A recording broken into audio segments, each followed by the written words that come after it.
In Genesis 21:17, the story is told of Ishmael being out alone in the wilderness, and God supposedly hears him despite the fact that he never made a sound. Ishmael didn't cry, nor speak, nor ever attempt to get God's attention, yet God heard him, ba'asher husham, where he was.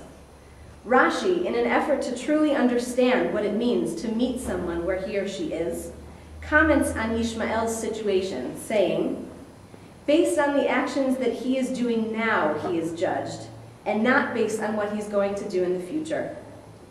Since the heavenly angels, the Malachei Hasharet, were complaining and saying, Master of the universe, he whose seed in the future will kill your children from thirst, for him you bring up a well? And God responded to them, well, what is he right now? A righteous person or a wicked person? They said to him, righteous. God said to them, according to his current actions do I judge him, and that is ba'asher husham, where he is. In Genesis, God meets Ishmael where he is, not just physically, but emotionally and spiritually. God seems to understand that in order to reach Ishmael, God must come to the level where he is and meet him in his own experience and in his own feelings.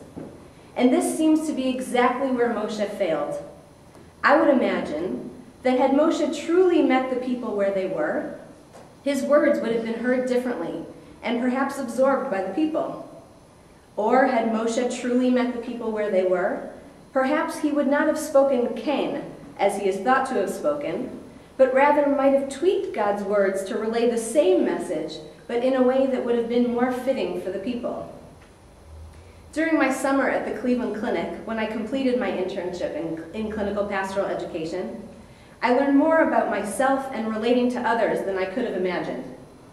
In chaplaincy, one learns of the challenge and the importance of knowing how to speak to others. While it may be obvious for some that each interaction with an individual must be treated uniquely, this point cannot be emphasized enough. Just because something works for you as the listener or as the speaker doesn't mean that the same may work for someone else.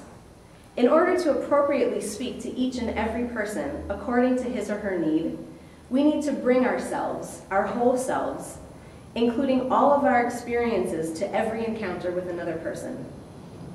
But the real trick to having a meaningful and spiritual conversation with another person is taking all of your own life experiences and being able to transport them, ba'asher husham, where that other person is. I learned that I could have had all of the most helpful or fitting experiences in the world, but unless I channel those experiences to a level of accessibility to the patient, any words I have to share with them will be ineffective. By recognizing and accepting where we are coming from, we can better gauge where others are coming from and successfully meet them where they are. Moshe Rabbeinu's failure to effectively meet the Israelites where they were is particularly surprising when we contemplate another famous midrash about him from his earlier years. When Moshe was tending the flock of Yitro in the wilderness, a baby goat escaped from him. He ran after it until it reached a shady place. When it reached the shady place, there came into view a pool of water, and the baby goat stopped to drink. When Moshe approached it, he said, I didn't know that you ran away because of thirst. You must be weary. So he placed the baby goat on his shoulder and walked away. Thereupon God said, because you had mercy in leading the flock of a mortal, you will surely tend my flock, Israel. Moshe was invested in this baby goat and would not let it just run off. Although it was only his job to see that the kid returned to the flock, upon catching it, he also acknowledged where it was, and in seeing that it was thirsty, also understood that it must be tired. His compassion towards this creature exemplified his ability to care for others and meet them in their own individual needs and situations. If he showed such potential in his ability to care so deeply and be invested in the well-being of a baby goat, how much the more so should he be able to care for an entire people that needed its own kind of shepherding? The obvious problem is that people are not goats. Shepherding a baby goat is not the same as shepherding a nation. Moshe, by merely saying Ken, may have let his own life experiences and emotions taint his ability to care for the people and deal with them on an individual basis. He neglected to authentically bring himself to the experience, thereby failing to truly be present in the relationship with the people. It's only when we consciously take a step back and honor the reality of those to whom we are speaking that we can comfort them, help them, and accompany them along life's journeys.